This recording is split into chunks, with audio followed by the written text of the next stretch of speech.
Շանթիեթերը շարունակում է հեռանկարը։ Արդյոք Իրանի նախագահի Ադրբեջան այցելությունից հետո կթուլանա երկու երկրների միջև լարվածությունը եւ որոնք էին Մասուդ Փեզեշքյանի գլխավոր ուղերձները Բաքվում։ Այս եւ այլ հարցերի շուրջ զրուցելու ենք իրանագետ Վարդան Ոսկանյանի հետ։ Պարոն Ոսկանյան, շնորհակալություն մեր հրավերն ընդունելու համար։ Հաճույքով բարև ձեզ։ Նախ որոնք եք համարում Իրանի նախագահի ադրբեջանական հանդիպումների գլխավոր շեշտադրումները։ Տեսեք, իրականում եթե մենք փորձենք դիտարկել այս այցի հանգամանքները, ապա այդ հանգամանքները վերաբերում են գրեթե բացառապես տնտեսական տիրույթին։ Նախագահին ուղեկցում էր նաև 100-ից ավելի իրանցի գործարարներ, մասնավոր հատվածից հատկապես իրանական տնտեսության եւ ըստ էության քաղաքական առումով կամ որևէ պայմանավորվածություն ձեռք չբերվեց կամ այդ պայմանավորվածությունների վերաբերյալ ուղղակի բարձրաձայնումներ չեղան։ Տնտեսական ֆորում եղավ եւ այցը շատ կարճ էր։ Մեկ ամբողջական օր էլ ըստ էության այցը չտևեց Բաքու։ Իրանի նախագահը հետ վերադարձավ պատճառաբանելով Բանդար Աբբաս նավահանգստում տեղի ունեցած պայթյունը եւ այս իմաստով այցը եթե մենք փորձենք դիտարկել, ապա դա կարծեք թե ուներ բացառապես տնտեսական ուղղվածություն։ Չնայած մենք չպետք է բացառենք նաեւ քաղաքական համագործակցության շուրջ տեղի ունեցած բանակցությունները կկայանա, այդ համագործակցությունը թե չի կայանա բոլորովին այլ հարց է, բայց դրա վերաբերյալ էլ հավանաբար տեղի են ունեցել որոշակի բանակցություններ եւ խոսքը վերաբերում է խնդիրների մի այնպիսի բարդ հանգույցի, որոնց մեջ բազմաթիվ բաղադրիչներ ըստ էության առնվազն իմ կարծիքով անլուծելու են եւ օբյեկտիվորեն էլ դրանք անլուծելի կարող են լինել։ Որ հարցերի մասին է հատկապես խոսքը։ Խոսքը վերաբերում է այնպիսի կարևորագույն հարցին, ինչպիսին դիցուք իսրայելական ներկայությունն է Ադրբեջանի տարածքում։ Գիտեք, եթե մենք դիտարկում ենք Իրանի մերձավոր արևելյան քաղաքականության համատեքստը, ապա Իրանի համար թիվ 1 ախոյան հանդես է գալիս հենց Իսրայելի պետությունը։ Հետևաբար այս համատեքստում հաշվի առնելով ադրբեջանա-իսրայելական ռազմավարական խորքային հարաբերությունները, որոնք ընդգրկում են այս երկու պետությունների միջև համագործակցության բոլոր ոլորտները անխտիր անվտանգությունից սկսած մինչև ռազմական տիրույթ, ապա բնականաբար դա լուրջ սպառնալիք եւ վտանգ է Իրանի համար։ Եթե մենք դիտարկենք ստեղծվող նոր իրողությունները, ըստ որի նախագահ Տրամպի իշխանությունը Միացյալ Նահանգներում աջակցում է Իսրայելին գրեթե ամեն ինչում եւ այս համատեքստում խոսվում է նաեւ Աբրահամյան համաձայնությունների շրջանակին Ադրբեջանի միանալու մասին, ապա ստացվում է, որ կարող է ձևավորվել Իսրայել, Միացյալ Նահանգներ, Ադրբեջան տանդեմ, սա նույնպես Իրանի համար ռիսկային խնդիր է։ Եթե դիտարկենք, ինչպես ասում են, դաշտում տիրող իրավիճակը, ապա բոլորիս համար ակնհայտ է, որ Ադրբեջանի տարածքում տեղակայված են նաև իսրայելական հատուկ ծառայությունների զանազան կամ այդ ծառայություններին սպասարկող զանազան կառույցներ, որոնք հիմնականում աշխատում են հենց իրանական ուղղությամբ, ինչը նույնպես չի կարող չանհանգստացնել Իրանին։ Տեսեք, հաշվի առնելով ադրբեջանական նկարտումները Հայաստանի Հանրապետության նկատմամբ, այդ ձեր նշած տանդեմը Միացյալ Նահանգներ, Իսրայել, Ադրբեջան, դա միայն Իրանի դեմ է ուղղված, թե ամեն դեպքում դա չի շրջանցի նաև Հայաստանը, որովհետև Ադրբեջանը ավելի շատ քան Իրանն ունի այստեղ շահեր Հայաստանի նկատմամբ։ Տարածաշրջանում ըստ էության Ադրբեջանի համար երկու կենսական սպառնալիք կա, առնվազն իրենք այդպես են դիտարկում, դա բնականաբար Հայաստանն է եւ Իրանը, որն է առաջին տեղում, այժմ ակնհայտորեն Իրանն է առաջնային նշանակություն ստացել։ Ըստ էության մենք գործ ունենք Ադրբեջանի պարագայում մի արհեստացին կազմավորման հետ, որը ստեղծվել է պոկվելով համաիրանական քաղաքական, պետական, մշակութային, նույնիսկ ինքնության միջավայրից, այսինքն Ադրբեջանը որպես պետություն, որպես ինքնություն, որպես նույնիսկ մշակույթ անջատվել է Իրանից, հետևաբար հակաիրանականությունը սեփական նույնիսկ ինքնությունը պահպանելու համատեքստում Ադրբեջանի համար թիվ 1 խնդիրն է։ Այսինքն Ադրբեջանը, եթե դադարի լինել հակաիրանական, ապա կունենա խնդիր սեփական ինքնության հետ, որովհետև պատմականորեն այսօրվա Ադրբեջանական Հանրապետության տարածքը բնակեցնող մահմեդականները, շիա մահմեդականները, իսկ Իրանը գիտեք շիայականության կարևորագույն կենտրոնն է աշխարհում, իրանց մշտապես նույնականացրել են Իրանի հետ մինչև այս հանրապետության ստեղծումը 1918-ին։ Հետևաբար իմ նշած այդ հանգույցի մեջ անլուծելի խնդիրների մի խոշոր բույլ վերաբերում է հենց նշված ոլորտին, նշված տիրույթին, որը չի կարող լուծվել ելնելով օբյեկտիվ իրականությունից նաև։ Այսինքն բնական է, որ ադրբեջանական պետականությունը կամ ադրբեջանական ինքնությունը չեն կարող ժխտվել հենց այդ պետության եւ այդ ինքնության կողմից, հետեւաբար այս համատեքստում խնդիրները կրկնեմ բազմազան են։ Հայաստանի պարագան բնականաբար Բաքվի բարբարոսական վարչախումբը օգտագործում է սեփական խնդիրները առաջ մղելու առումով Իսրայելի հետ դաշինքը որքանով որ ուղղված է Իրանի դեմ, նույնքանով ուղղված է Հայաստանի Հանրապետության դեմ, եւ գիտեք այդ դաշինքի նաեւ հետևանքով է, որ Ադրբեջանը ստանում է հսկայական աջակցություն ոչ միայն իմ նշած անվտանգային եւ ռազմական տիրույթում, այլ նաեւ տեղեկատվական ոլորտում, տեղեկատվական, ասեմ այսպես, քարոզչական պատերազմի տիրույթում եւ նաեւ լոբիստական աշխատանք Միացյալ Նահանգների ներսում հօգուտ Ադրբեջանի, որն իրականացնում է Իսրայելի կողմից օժանդակվող լոբիստական հսկայական ցանցը, որ արկա է Միացյալ Նահանգներում։ Միացյալ Նահանգները ինքը չեմ կարծում, թե խիստ շահագրգիռ է, որպեսզի Հայաստանը այս տարածաշրջանում չափազանց թուլանա։ Ակնհայտ է, որ նման Հայաստան Միացյալ Նահանգներին կարծեք թե պետք չէ, բայց Տրամպի ներկայիս վարչախումբը ունի շատ ավելի առաջնային շահեր։ Այդ առաջնային շահերի տիրույթում են Իրանի հետ առնվազն համաձայնության գալը այն պայմաններով, որոնք նախանշել է հենց նախագահ Տրամպը, եւ հետեւաբար այդ հիմնական թիրախին, ինչպես ասում են, հասնելու համար կարող են լինել նաեւ զոհողություններ, ցավալիորեն այդ զոհողությունները տեղի են ունենում միշտ ամենաթույլի հաշվին։ Պարոն Ոսկանյան, ես ճիշտ եմ հասկանում, Իսրայելի կողմից Իրանի վրա հնարավոր հարձակման դեպքում ամեն դեպքում չի նվազեցնում այն վտանգը, այն ռիսկը, որ հենց Ադրբեջանից կարող է ադրբեջանական տարածքը կօգտագործվի Իրանին թիրախավորելու համար։ Բնականաբար այստեղ կա մի շատ կարևոր հանգամանք, մենք պետք է նկատի ունենանք, որ միայնակ իսրայելական կողմը նման հարձակում իրականացնելու հնարավորություն չունի։ Այո, ասեմ այսպես, փոքրիկ հարվածներ, թիրախային ինչ-որ հարվածներ կարող են իրականացվել, բայց լայնածավալ հարձակում Իրանի վրա, որի հետևանքով Իրանը դիցուք կկործնի միջուկային իր ծրագիրը շարունակելու կարողությունը Իսրայելը միայնակ չունի, հետևաբար այս համատեքստում առանց Միացյալ Նահանգների բազմակողմանի աջակցության, ինչը մենք տեսանք նաև իսրայելական նախորդ հարձակման ժամանակ, իսրայելցիները անկարող են հասնել Իրան բացառությամբ մի կետի՝ Ադրբեջանը, եւ այս իմաստով է, որ Ադրբեջանը լրջագույն սպառնալիք է Իրանի համար։ Եթե մենք փորձենք դատել իրանական հայտարարությունների բնույթից, հենց թեկուզ վերջին այցի ընթացքում, ապա այդ հայտարարությունները դիվանագիտական, ասեմ այսպես, փաթեթավորմամբ էին, բայց այդ հայտարարություններում առնվազն Ադրբեջանի համար կան անհանգստացնող կետեր։ Մասնավորապես խոսքը վերաբերում է այն կարմիր թելի պես, ինչպես ասում են, շարունակվող գծին, որը նախագահ Փեզեշքյանը առաջ էր մղում առ այն, որ Ադրբեջանի ժողովուրդը յուրային է, որ Ադրբեջանը եւ Իրանը միասնական մշակութային տարածքում են, պատմական բազմաթիվ ընդհանրություններ ունեն։ Գիտեք, Իրանում ոչ բարձր քաղաքական մակարդակում, բայց մամուլում, վերլուծական շրջանակներում պարբերաբար քննարկվում է այսպես կոչված Ադրբեջանի խնդիրը, առ այն, որ եթե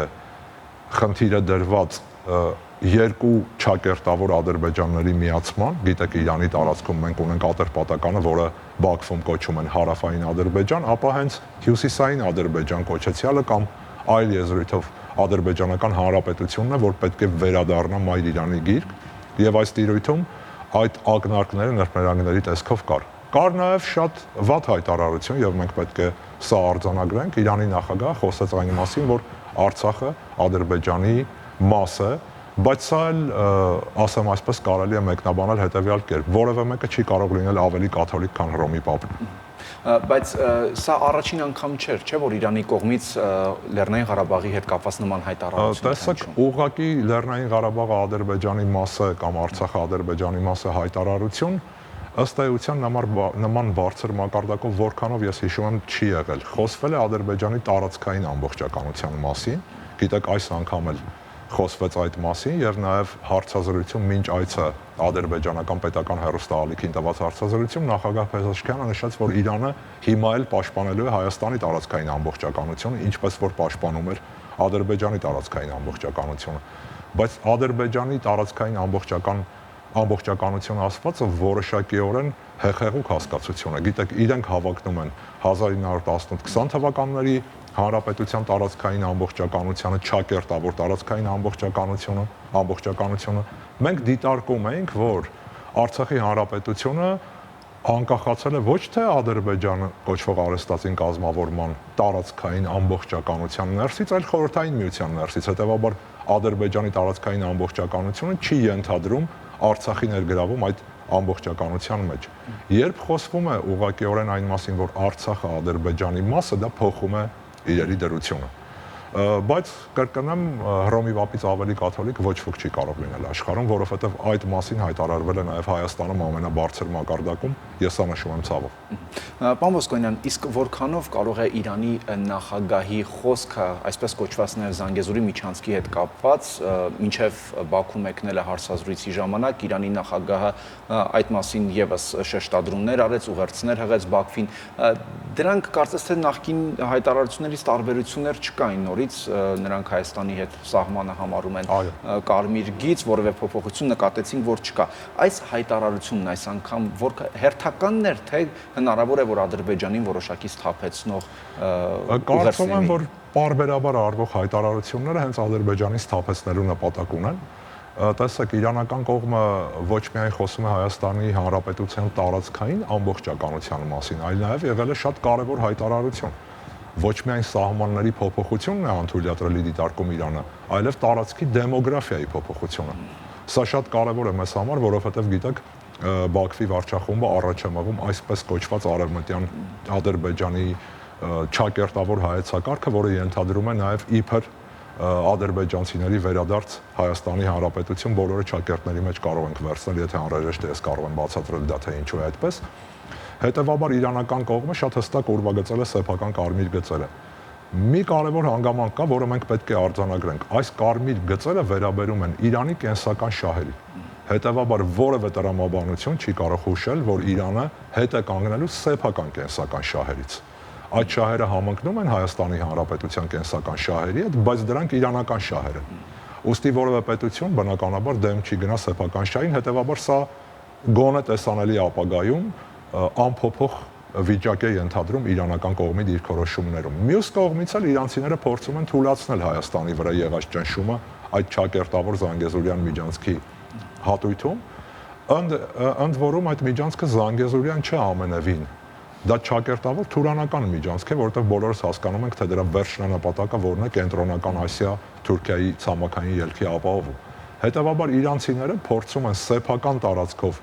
ԽՍՀՄ փլուզումից ի վեր գործող ճանապարհը ներկայացնել որպես այդ չակերտավոր միջանցքի այլընտրանք եւ այս ուղղությամբ եւս իրանցիները կարևոր աշխատանք են տանում։ Ընդ որում ենթակառուցվածքների արդիականացումը իրանական կողմում այն նույն ճանապարհի, որը կրկնեմ ԽՍՀՄ փլուզումից ի վեր ապահովել է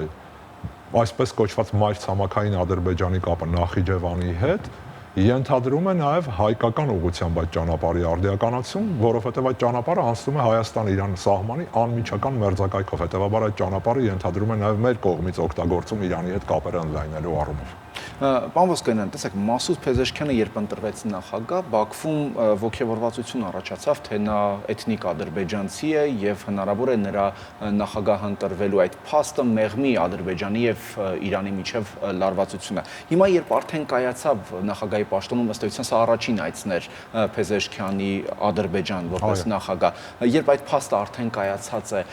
արդարացված են այդ ոգևորվածությունները ձեր գնահատմամբ։ Չեմ կարծում, թե արդարացված են, նախ մի շատ կարևոր հանգամանք կա, եթե դուք ուշադրություն դարձրեք, նախագահ Փեզեշքյանը շատ լավ տիրապետում է Ատրպատականյան թյուրքերենին։ Էթնիկ պատկանելության առումով նա իրանցի է։ Եթե փորձենք դիտարկել որտեղից է սերուն, որտեղից է ծագում, անշուշտ Ատրպատականից։ Ատրպատականում բնակվող բնակիչները ադրբեջանցիներ չեն, նրանք ատրպատականցիներ են, խոսում են թյուրքական բարբառով, այդ թյուրքական բարբառը հասկանալի է ադրբեջանցիներին եւ ընդհակառակը։ Բայց մի կարևոր հանգամանք կա, նախագահ Փեզեշքյանը Բաքվում, թեև հասկանում էր անմիջական ուղղակի բանակցությունների ընթացքում ինչ էր իր հետ խոսում Իլհամ Ալիևը, բայց նրան պատասխանում էր պարսկերեն եւ սպասում էր մինչեւ այդ ադրբեջաներենը կթարգմանվի պարսկերեն։ Կրկնեմ, նա 100%-ով հասկանում էր ինչ է ասում նախագահ Իլհամ Ալիևը, որովհետեւ երկու բարբառների միջև եղած տարբերությունները կան, բայց դրանք թույլ են տալիս փոխադարձ ըմբռնում ապահովել։ Մյուս կողմից նա խոսում էր բացառապես պարսկերեն, Իրանի պետական լեզվով, հետևաբար մենք չենք կարող կոչել նրան էթնիկ ադրբեջանցի, մի շարք խնդիրներ հաշվի առնելով, նա իրանցի է եւ Իրանի նախագահն է։ Այս իմաստով նախագահ Փեզեշքյանը առաջ է մղելու իրանական օրակարգը, սա միանշանակ է։ Այդ օրակարգում Իրանի ներսում կան զանազան թևեր։ Իրանի քաղաքական համակարգի ներսում կա բավական ազդեցիկ թե, որը տնտեսական պրագմատիզմն է առաջնահերթ համարում եւ բոլորի համար էլ ակնհայտ է, որ տնտեսական պրագմատիզմի առումով Ադրբեջանը կարող է շատ ավելի հետաքրքիր լինել, քան Հայաստանը։ Բայց Իրանի հենց նույն ներքաղաքական ամենաբարձր մակարդակի վերնախավերում մենք ունենք նաեւ այլ կերպ մտածող բավական հզոր, ասեմ լոբի պայմանականորեն, որը համարում է, որ քաղաքական եւ աշխարհաքաղաքական առաջնահերթությունները պետք է գերակային տնտեսական բաղադրիչին եւ որը ջատագովն է Իրանի ազգային շահի առաջմղման հայկական ուղղությամբ։ Այս համատեքստում մեզ համար հիմա ստեղծվել են շատ ավելի բարենպաստ պայմաններ, որովհետեւ բոլորի համար պարզ է դարձել անկախ քաղցրախոսությունից իրանական դիվանագիտական լեզվին այդ քաղցրախոսությունը շատ բնորոշ է եւ ընդհանրապես պարզ կերին է դա բնորոշ։ Ստեղծվել է մի իրավիճակ, որտեղ բացվել են բազմաթիվ հնարավորություններ Իրանի հետ հարաբերությունները խորացնելու գրեթե անխտիր բոլոր ոլորտներում, այդ թվում նաև ռազմաքաղաքական տիրույթում, եւ մենք տեսանք նաև առաջի փորձերից մեկը դրա հայ-իրանական զորավարժությունները Արաքսկետի երկու կողմերում։ Եվ վերջում տեսեք, Իրանը բանակցություններ է վարում արդեն Միացյալ Նահանգների հետ, այսօր էլ կարծես թե լուրեր տարածվեցին, որ նման բանակցություններ նախատեսված են նաև եվրոպական խոշոր երկրների հետ։ Այդ բանակցությունները լավատեսական առումով ինչ ազդեցություն կարող են ունենալ եւ տապալման առումով ինչ ազդեցություն ու հետ կարող են թողնել հայկական շահի վրա։ Իրականում ակնհայտ է, որ Իրано-ամերիկյան հարաբերությունների յուրաքանչյուր նորմալացում բխում է հայկական շահից, սա ըստ էության կարելի է ձևակերպել որպես աքսիոմատիկ բանաձևում, չնայած առանձին հատվածներում կարող են այլ կարծիքներ լինել եւ այդ կարծիքներն էլ ունեն հիմնավորումներ, բայց ընդհանուր առմամբ Իրանի ներկայությունը տարածաշրջանում որպես հզոր պետություն, որպես տարածաշրջանային խնդիրներ լուծելու ունակ պետություն բխում է մեր շահերից։ Մոդելավորենք մի իրավիճակ, երբ Իրանը լայնածավալ պատերազմի մեջ է ներքաշված, ասենք օրինակ Միացյալ Նահանգների դեմ կամ Միացյալ Նահանգների ստեղծած որևէ կոալիցիայի դեմ կամ Իսրայել Միացյալ Նահանգներ տանդեմի դեմ, ակնհայտ է դառնում, որ Հարավկովկասյան ուղղությամբ Իրանի զսպող դերակատարության վրա ծախսվող ռեսուրսները պետք է ուղղորդվեն այդ ուղղությամբ։ Հետևաբար մեր շահերից է բխում, որպեսզի առաջինը Իրանը ներքաշված չլինի ռազմական խոշորածավալ պատերազմի մեջ եւ երկրորդը Իրանը ունենա այդ ռեսուրսները, որպեսզի կարողանա ապահովել Հարավային Կովկասում իր շահերի այն տիրույթը, որը ուղղակիորեն համընկնում է մեզ հետ։ Մենք գիտենք, Ջերմուկում ադրբեջանական ներխուժման ընթացքում դա հայտարարվել է նաեւ Հայաստանում քաղաքական բարձր մակարդակով, Իրանի դերակատարությունը եղել է չափազանց ազդեցիկ։ Իրանը այն պետություններից մեկն է, որը ստիպել է Ադրբեջանին դադարեցնել այդ հարձակումը, չպետք է մոռանանք նաև մեր բանակի դերակատարությունը, սա շատ կարևոր է։ Մեր բանակը մարտնչել է, որպեսզի կարողանա որևէ կողմ միջամտություն իրականացնել։ Հետևաբար այս համատեքստում եվրոպական միության երկրների հետ բանակցությունների վերաբերյալ առայժմ խոսակցությունները կամ դրան նախապատրաստությունը նույնպես բխում է մեր շահերից։ Իրանի միջուկային ծրագրի շուրջ համաձայնագիրը կնքված էր Միացյալ Նահանգների եւ Եվրամիության անդամ առաջատար պետությունների, բնականաբար Ռուսաստանի մեջ նույնպես։ Հետևաբար այս համատեքստում, եթե չկա այդ միջուկային համաձայնագիր, համաձայնագիրը տապալվել էր Տրամպի առաջին իշխանության ժամանակահատվածում Միացյալ Նահանգների դրանից դուրս գալու հետևանքով, ապա իրանական կողմը փորձում է, ասեմ այսպես, առանձին համաձայնություններ ունենալ մի կողմից Եվրամիության հետ, մի կողմից Միացյալ Նահանգների հետ։ Եվ Իրանը այստեղ նույնպես ունի կարմիր գծեր։ Իրանական կարմիր գիծը վերաբերում է հետևյալին։ Իրանը պետք է ունենա միջուկային ծրագիր, Իրանը չի ձգտում ունենալ միջուկային զենք կամ չի ցանկանում դա ունենալ, չնայած դրա նախաշեմին է, բայց խաղաղ միջուկային ծրագրի իրավունքը Իրանը մշտապես պետք է պահպանի եւ հետաքրքիր է, բայց չափազանց կարևոր հանգամանք։ Եթե Իրանը չպետք է ունենա միջուկային զենք, ապա մերձավոր արևելքը պետք է լինի միջուկային զենքից զերծ տարածաշրջան։ Մենք գիտենք, որ դա նշանակում է նաև Իսրայելի միջուկային զինաթափում։ Սա էլ իրանական կողմի չափազանց կարևոր փոխադարձ, ասեմ այսպես, պահանջն է։ Շնորհակալություն։ Ես էլ եմ շնորհակալ։ Հեռանկարում իրանագետ Վարդան Ոսկանյանն էր։